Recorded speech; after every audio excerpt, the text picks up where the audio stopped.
মধ্যবিত্ত সিনেমা আপনাদের দেখতে হবে। যদি আপনারা মধ্যবিত্ত সিনেমাটা মিস করেন তাহলে ভাববেন যে আপনাদের যে ফিলিংসটা, মধ্যবিত্ত যাদের যে ফিলিংসটা, কষ্টের যে ফিলিংসটা বা সুখের যে ফিলিংসটা, এটা আসলে বোঝার জন্য হলেও মধ্যবিত্ত সিনেমাটা দেখতে হবে, নয়তো বা আপনারা মিস করবেন। এই জন্য ওর মধ্যবিত্ত সিনেমা দেখছে, এবং মধ্যবিত্ত সিনেমা দেখার একটাই কারণ, বাংলাদেশে 50% মানুষই মধ্যবিত্ত। এই জন্যই এই মধ্যবিত্ত সিনেমাটা দেখা উচিত। মধ্যবিত্তদের কষ্টটা কোথায়, ওরা মানে প্রতিনিয়ত কত ঝড়ঝাপটার সাথে নিজেকে ফাইট করে এগিয়ে নিয়ে যাচ্ছে এবং বেঁচে আছে, টিকে আছে।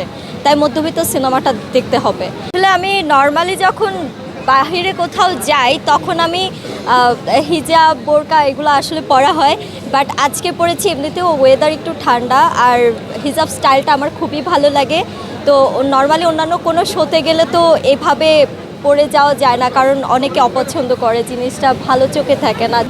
একে তো আমাদের বাংলা সিনেমা আপনারা দেখবেন, আমি প্রায় সিনেমাগুলো দেখা হয়। আমি বাংলা চলচ্চিত্র যত সিনেমা রিলিজ হয়, আমি যখনই সময় পাই প্রতিটা সিনেমাই আমি দেখি। বিশেষ করে সাকিব খান ভাইয়ের প্রতিটা সিনেমাই আমার দেখা হয়, কোনো সিনেমা আমি বাদ রাখি না। আর শিশির সর্দার নতুন হিরো, একে তো আমার ফ্রেন্ড, দ্বিতীয়ত আমার কোয়ার্ট। এই যে মধ্যবিত্ত সিনেমার আবির, এখানে আসো।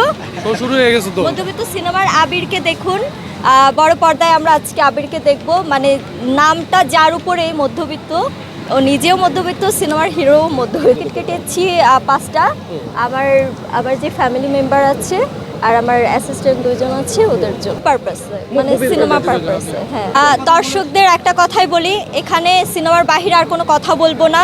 যে মানে এখন দেশের পরিস্থিতি ভালো না, ভালো করেই জানি, আবহাওয়াও ভালো না, কিন্তু ওর নিজের লাইফের একটা কি শিল্পপতি বাপের মধ্যবিত্ত ছেলে। এটা কি ও ডায়লগ দিবে? এটা আমি দিয়েছি, আমি দিব। আমার মধ্যবিত্ত একটা ডায়লগ আছে, ওর স্বপ্ন আমি পূরণ করবই। আচ্ছা আচ্ছা দিয়ে দিলাম তো।